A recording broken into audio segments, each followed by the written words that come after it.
other thing that I wanted to mention in this context is the Acrobat Stories.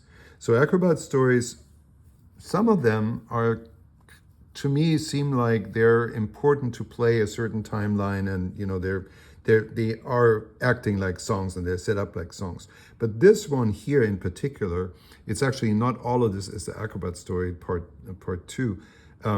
This is all a long scene that starts from the Acrobat Story 2 and goes all the way through the burp sequence, all right?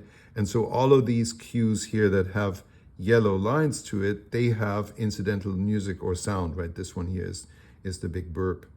Or the last one is, no, this one is the burp. Okay, so anyway, so same thing applies here, right? And I think it really helps studying the scene and blocking the scene, and when you're ready to actually run it, with this, right? Because you get this music and you can kind of pace and time to see how long this goes. And again, if it's too long, you can just sideswipe it and it'll stop right there where you want it to stop. Or you just play it, and let's say Matilda is at no, and it goes into this music, right? And then same thing, right? So let's say now this one goes to the next one. So this is a scene transition here, right? I tell you tomorrow. And at any time, you can unmute Honey and just pull the music down, but most likely this will actually have to play until this electric guitar is over. Right here where it kind of comes down, you just unmute Honey in this case, and nothing happens on this, right? There's no sound cue attached to this cue because it doesn't have a yellow line.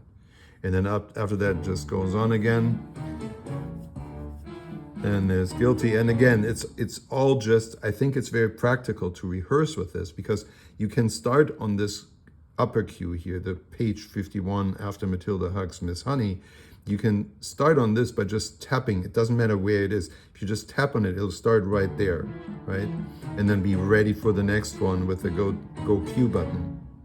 That's a short one, right? Now this is the suspense tremolo that culminates in the burp. So whenever it is ready to burp, you hit the burp, and there's the burp, and the suspense tremolo stops right there.